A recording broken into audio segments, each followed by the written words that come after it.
Et nous sommes de retour au plateau pour la suite de cette émission. Nous abordons notre troisième sujet. Nous parlons à présent de la Côte d'Ivoire. Jean-Louis Billon fustige la convention élective du PDCI-RDA. Le candidat déclaré pour la présidentielle de 2025 en Côte d'Ivoire, Jean-Louis Billon, est membre du PDCI-RDA, n'a pas présenté de candidature pour la convention élective de ce parti. Convention tenue ce mercredi. Seul candidat en liste était Tidjane Thiam. Et Jean-Louis Billon, après cela, a fustigé l'organisation de cette convention qu'il juge irrégulière. Cette convention a été organisée de façon irrégulière, avec un président absent du pays, avec un temps pour faire campagne qui était totalement insuffisant. Donc de grâce qu'on se reprenne au sein du parti et qu'on fasse les choses bien. C'est ce qu'il avait déclaré lors d'une interview après cette convention. On sait que les partis politiques en Côte d'Ivoire se préparent pour la présidentielle de 2025 et l'un des partis phares de l'opposition, le PDCI-RDA, se retrouve avec deux personnes qui portent les ambitions de se présenter à la présidentielle. Finalement, le parti était obligé d'aller au congrès électif avec un seul. On en parle avec nos invités. Je commence par vous, Firmin Teko Agbo, pour Jean-Louis Billon, qui n'était pas d'ailleurs candidat à cette convention élective. L'organisation et les conditions d'organisation font que c'est de façon irrégulière et qu'il ne fallait pas considérer ce congrès comme en étant un... Non, vous savez, lorsque vous suivez Jean-Louis Billon, vous avez le sentiment de la peur. Moi, je me demande, il a peur de quoi, en fait? Et la deuxième chose, c'est que cela est en train de fragiliser le PDCI. Cela est en train de fragiliser Tidjane Thiam. En réalité, il ne devrait pas... Nous sommes à quelques mois de la présidentielle, pour ne pas dire à quelques semaines de la présidentielle. Il a peur de quoi? C'est comme il se dit le fait que Thiam aujourd'hui ait renoncé à la nationalité française. Le fait qu'il soit régulièrement en France signifie déjà ou suppose déjà qu'il a la bénédiction de la France et qu'il est le candidat susceptible de succéder à Alassane Ouattara. Et c'est ce que moi, c'est la première lecture que je suis en train de faire. Mais moi, je me dis qu'en réalité, cela ne devrait même pas venir ici, ou il ne devrait même pas exposer cela sur la place publique. On ne devrait même pas arriver à ce niveau. Sachant avec pertinence ce que représente cette présidentielle de 2025. Et c'est que le poids lourd de cette présidentielle, c'est Alassane Ouattara. La meilleure des choses qu'il devrait faire, c'est quoi? C'est de tout faire pour consolider une certaine union au niveau de son parti, au niveau de sa formation politique. Mais ce n'est pas de s'attaquer à la personne de Thiam. Parce que ce qu'il est en train de faire, c'est de s'attaquer indirectement à la personne de Thiam. Mais qu'il sache qu'en réalité, ce qui se joue aujourd'hui, c'est entre les fautistes. Vous savez, Ouattara, c'est une fautiste, Thiam, c'est une fautiste, le PDC, c'est une fautiste. Ça se joue entre les fautistes et c'est entre les grands. Ce n'est pas entre les petits. C'est ça, au fait. Donc, à l'avenir, il y aura peut-être des discussions sourdines entre Ouattara et Thiam. Les deux vont se comprendre. Tout le monde sait aujourd'hui qu'au niveau de la France, on est en train de lâcher petitement Ouattara qui ne veut pas laisser quitter le pouvoir, vu tout ce qu'il a eu à faire dans le pays avec Gbagbo, Blé Goudé, Guillaume Soro qui souffre actuellement. Donc, on sait que Ouattara ne va pas quitter, mais on sait que le probable candidat peut être Thiam. Donc il voit tout cela, Jean-Louis Billon, il voit tout cela, c'est pour ça qu'il est en train de réagir comme cela. Aujourd'hui, on n'a pas besoin de ça en Côte d'Ivoire. On a besoin que les choses s'organisent de la façon la plus pacifique possible pour le bonheur des Ivoiriens et pour le bonheur de toute l'Afrique de l'Ouest. Parce que vous savez, vous rappelez un peu ce qui s'est passé en 2010-2011. On ne veut plus vivre cela. Mais qu'il fasse un effort pour qu'il y ait une assise à l'interne de cette formation politique pour voir comment on peut négocier le pouvoir en Côte d'Ivoire. Merci beaucoup à vous, Firmin Teko Agbo, Gabin Adjao, oui. Convention élective du PDCI-RDA pour Jean-Louis Billon. Oui. Il ne fallait même pas le considérer comme une convention élective parce que ce n'était pas bien organisé. Excusez-moi, mais M. Jean-Louis Billon, ces déclarations me font rire. Parce que finalement, je ne sais pas ce qu'il est en train de chercher ou bien je ne sais pas pour qui il est en train de rouler. Mais je pense fortement que son ambition, c'est de détruire et de semer de la zizanie au sein du PDCI-RDA. Parce que c'est un monsieur qui n'est jamais satisfait des actions et sa seule motivation, c'est la haine viscérale qu'il voue à monsieur Tidjane Thiam. Pour lui, c'est Tidjane Thiam le problème et c'est pas participer à quelques élections que ce soit ou bien participer à un congrès électif. Quand il était sous sanction par le bureau politique, c'est-à-dire par le conseil de discipline du PDC-RDA, il a parcouru pratiquement toute la Côte d'Ivoire, disant qu'on est en train de battre campagne pour participer au congrès électif pour que les fédérations puissent les lire. Les délégués des fédérations du PDCI-RDA puissent les lire, apporter les flambeaux du parti politique pour les prochaines élections présidentielles. Donc, quoi de plus normal, après, comme on a voulu que le jeu soit assez démocratique, la présidence du PDCI-RDA a quand même levé la sanction qui pesait sur pratiquement tous ceux-là qui ont eu à commettre des exactions et puis qui ont été sanctionnés. Donc, eux tous ont été réintégrés au sein du bureau politique, et y compris même Madame Valérie Apo et Jean-Louis Bion lui-même. Donc, à un moment donné, la fronde qui est conduite par Jean-Louis Bion, moi, je me pose beaucoup de questions par rapport à ses réelles ambitions. Il a créé même un mouvement disant qu'il ne veut pas participer au congrès électif du PDC-RDA. Et rappelez-vous que même chez lui à Dabakala, il a été copieusement battu par Tidjane Thiam. Ce qui veut dire que même chez lui, là où il a commencé par battre campagne pour être élu comme candidat du PDC-RDA, mais sa voix n'a pas porté. Les gens ne lui ont pas fait confiance. Donc, à un moment donné, il faudrait qu'il comprenne que diriger une entreprise, être un homme assez riche, c'est très différent d'être un homme politique. Il n'a pas la carrure pour diriger, premièrement, un parti comme le PDC-RDA, le parti le plus vieux de la Côte d'Ivoire, qui a vu naître plusieurs partis politiques en Côte d'Ivoire, et c'est un homme qui fait des problèmes personnels, des problèmes politiques. C'est ça son problème à Jean-Louis Bion. Donc, à un moment donné, j'aurais voulu qu'il participe même à ce congrès-là, mais heureusement qu'il a vu l'humiliation que les délégués du PDCI, des fédérations du PDCI RDA allaient lui faire, et puis il a refusé de participer. Mais au même moment, tu crées un mouvement. Je pense que les dirigeants du PDCI aujourd'hui doivent se rendre à l'évidence et puis l'exclure tout simplement du parti. Jean-Louis Bion, il a été ministre du Commerce de 2012 en 2015, ce qui est d'ailleurs anormal parce qu'un businessman ne peut pas être ministre d'un conflit d'intérêts, mais il n'a pas trouvé ça mal. Hein. Après, il est parti du RDR avant de rejoindre le PDC-RDA. Mais comparativement à Tidjane Thiam, qui a fait pratiquement toutes ses armes politiques au PDC-RDA, tout ce qu'on lui reproche aujourd'hui, c'est que bon, il est parti dans un autre pays, ça fait pratiquement plus de 20 ans avant qu'il ne revienne. Mais où est le problème si tu quittes ton pays pour aller dans un autre pays pour travailler pour ton pays encore?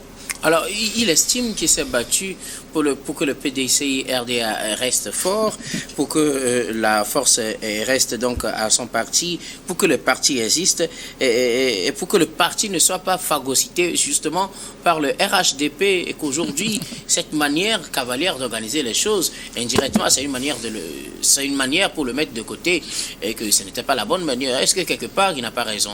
Non, il n'a pas du tout raison. Vous savez, monsieur Bion, il n'a plus d'arguments. Il n'a plus véritablement d'argument, parce que quand tu dis que tu as travaillé pour que le parti soit aujourd'hui bien établi et tout, le PDC-RDA a toujours existé. Il veut mettre de côté la lutte de Henri Konan Bédié, il veut mettre de côté la lutte de leur père fondateur, monsieur le regretté Houphouët-Boigny. Mais ce sont ces gens-là qui ont travaillé, les Brédoumi et autres, là, ils ont véritablement travaillé. Ce sont ces gens-là qui ont véritablement milité, hein, les militants de premières heures, mais ils ne réclament absolument rien comme présidence au sein du PDC-RDA. Mais lui, il a débarqué pendant combien de temps? Il a financé le parti pendant combien de temps? Mais au PDCI, il y a les plus riches.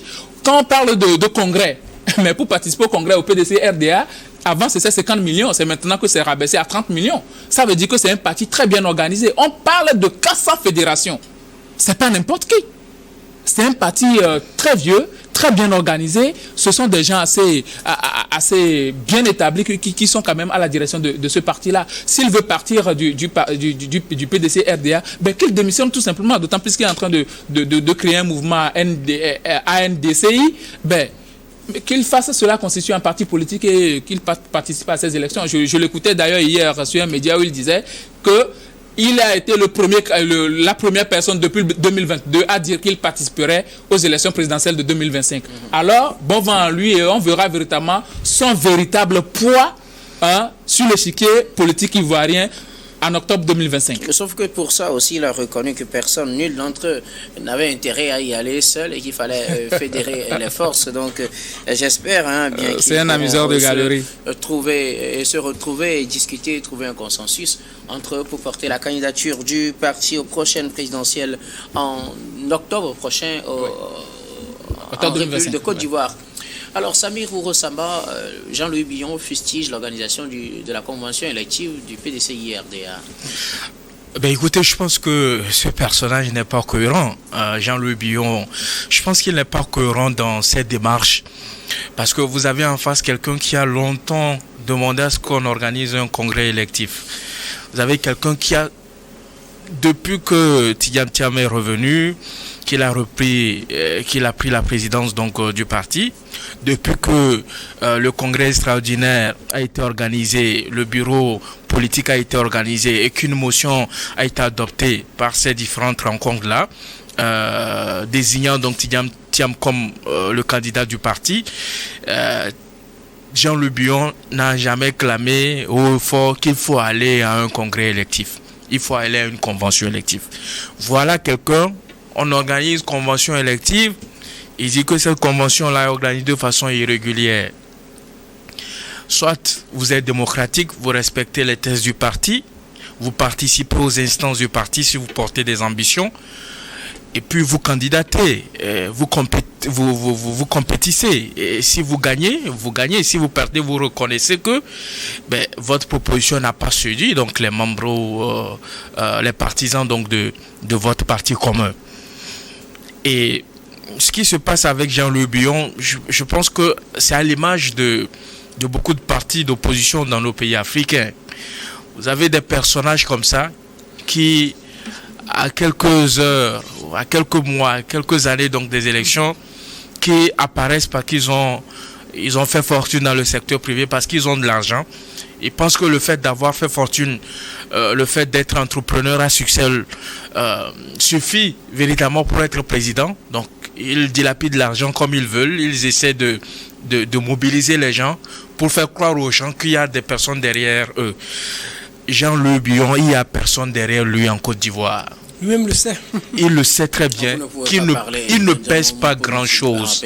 Peut-être sa famille. Jean-Louis Billon ne pèse pas grand-chose en Côte d'Ivoire. Voilà quelqu'un qui quitte un parti parce qu'à un moment donné, il est tombé en disgrâce. Il a occupé un certain nombre de fonctions ministérielles. Il a été président de la Chambre du commerce et d'industrie de Côte d'Ivoire. Oui. Et après cela, il se dit qu'il fallait changer d'air parce qu'il porte un certain nombre d'ambitions. Mais il ne veut pas respecter les règles qui ont été établies par le parti. Le parti PDCI-RDA, c'est un parti structuré, discipliné. Ça ne date pas d'aujourd'hui. Même Alassane Ouattara peut témoigner cela. Parce qu'il a eu à travailler avec Houphouët-Boigny. Et tout le monde sait. Tout le monde sait que pendant de longues années, c'est grâce à Arikona Bédié que le parti est toujours resté solide comme il est. Arikona Bédié est décédé finalement. Donc il est décédé. Et vous savez comment la transition a été faite. Les tests du PDCI-RDA ont été respectés. Conformément aux tests, il y a une présidence intérim qui a été assurée. Après, il y a un congrès extraordinaire qui a été organisé pour élire un président. Et après, il y a un bureau politique qui s'est aussi réuni. C'est un test structuré, discipliné. Ce n'est pas un Jean-Louis Billon qui va venir semer de la pagaille au sein du PDCI-RDA. S'il veut être candidat indépendant, rien ne l'empêche. Ah oui. Sauf que à partir du moment où il ne reconnaît pas les décisions qui ont été prises au sein du PDCI-RDA, il cesse d'être membre donc de ce parti-là. Parce qu'il a choisi de faire cavaler seul. Il dit que lui, il est ouvert aux discussions, qu'on puisse toujours parler. Mais il n'y a pas autre moyen de discussion que d'organiser ce que les tests donc du parti ont prévu, c'est-à-dire un congrès électif, une convention élective. Et vous avez vu la force donc du PDCI-RDA, une convention élective distillée sur tout le territoire national. Ce n'est pas des personnes qui viennent de parler pour se retrouver à la capitale. Il y a eu 45 points pour permettre donc aux militants qui remplissent des conditions de pouvoir voter et partout. Et nous avons lu un certain nombre d'articles. Partout, c'est l'unanimité pour Tidjam Thiam. Ça veut dire que ce n'est pas quelqu'un qu'on considère comme n'était pas ivoirien, comme le parti d'Alassane Ouattara veut faire croire aux gens. La question d'ivoirité qui n'est pas ivoirien. Et c'est en Afrique, en ce 21e siècle, qu'on trouve qu'un noir n'est pas ivoirien. Même en Europe, même aux États-Unis, des personnes noires ont occupé un certain nombre de fonctions dans ces pays-là. Leur nationalité n'a jamais créé de problème. C'est en Afrique, plus précisément en Côte d'Ivoire. Et par qui? Celui qui est derrière cette manœuvre-là, qui ne dit pas son nom, c'est le président Alassane Ouattara.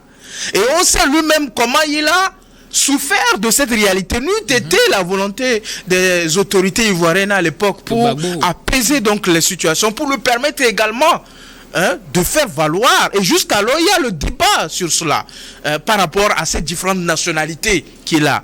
Je pense que nous devons rehausser le niveau. Est-ce que Tidjam Thiam est capable de diriger la Côte d'Ivoire ou non? C'est la question fondamentale que nous devons nous poser.